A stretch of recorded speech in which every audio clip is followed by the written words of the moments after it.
સાબરકાંઠામાં ભાજપના સ્નેહ મિલન સ્થળ પર ખેડૂતો પહોંચ્યા હતા। હિંમતનગર તાલુકાના ગાભુઈની ખાનગી હોટલ પર થયું હતું સ્નેહ મિલન। બેરાણા જિલ્લા પંચાયત ભાજપ સીટનું હતું સ્નેહ મિલન। ભાજપના હોદ્દેદારોએ છેલ્લી ઘડીએ સ્નેહ મિલનનું સ્થળ બદલ્યું હતું।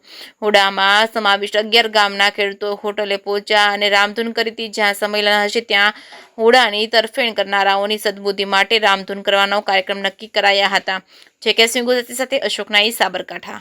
બેરણા અને પરબતપુરા સીટનું અહીંયા સ્નેહ મિલનનો જે કાર્યક્રમ રાખેલો હતો તો અમારા 11 ગામના હુડા પ્રેરિત લોકો આવી ગયા છે અને અમે એમને પરમાત્મા સદબુદ્ધિ મૂકે એ માટે અમારો રામધૂનનો પ્રોગ્રામ અહીંયા રાખેલો હતો, પણ એ લોકો અમારી ડાકથી અહીંયા પ્રોગ્રામ બંધ કરી અને સવારમાં રાજેન્દ્રનગર પ્રોગ્રામ 15 સીટોનો જાહેર કરી અને આજનો પ્રોગ્રામ અહીંયા બંધ રાખેલ છે। છતાં પણ અમારા ખેડૂતો અહીંયા અમારું એકતા પ્રદર્શન, શક્તિ પ્રદર્શન દર્શાવવા માટે અહીંયા હાજર થયા છે અને હવે પછી ગમે ત્યાં પણ એ સંમેલન રાખશે તો પણ અમે સખત વિરોધ કરવા માટે અમારા 11 ગામના ખેડૂતો હાજર રહેવાના છે। તમારું નામ બોલો। તમારું નામ? મારું નામ પટેલ ધીરજભાઈ ધર્માભાઈ પટેલ, કોખરો। આજ રોજ બેરણા જિલ્લા પંચાયત સીટ અને બલવંતપુરા જિલ્લા પંચાયત સીટનો સ્નેહ મિલનનો કાર્યક્રમ ભગવતી કાઠિયાવાડી હોટલ ખાતે રાખવામાં આવેલો હતો।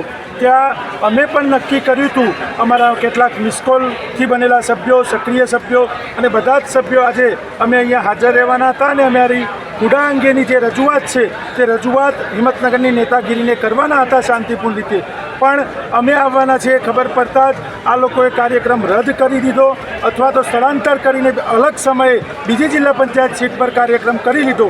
પણ અમે આજે એમને જાહેરમાં વોર્નિંગ આપીએ છીએ કે અમારા 11 ગામમાં સમાવેશ થતી કોઈપણ જિલ્લા પંચાયત કે તાલુકા પંચાયતમાં આ પ્રકારનો કાર્યક્રમ જ્યાં સુધી હુડા રદ ન થાય ત્યાં સુધી ન કરવામાં આવે, એ અમારી તમને જે ભાષામાં સમજો એ ભાષામાં અમારી વાત છે। અને ભવિષ્યમાં કોઈપણ જગ્યાએ આ પ્રકારનો કાર્યક્રમ થશે તો અમારી મહિલાઓ અને ખેડૂતો સાથે અમે ઉપસ્થિત રહેવાના છીએ અને તમારો વિરોધ કરવાના છીએ। અમારી એક જ વાત છે, એક જ માગણી છે, હુડા રદ કરો।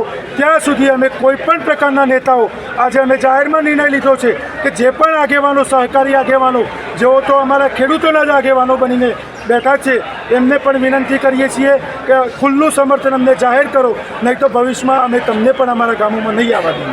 આપનું નામ? ઉત્સવ પટેલ, હુડા સંકલન।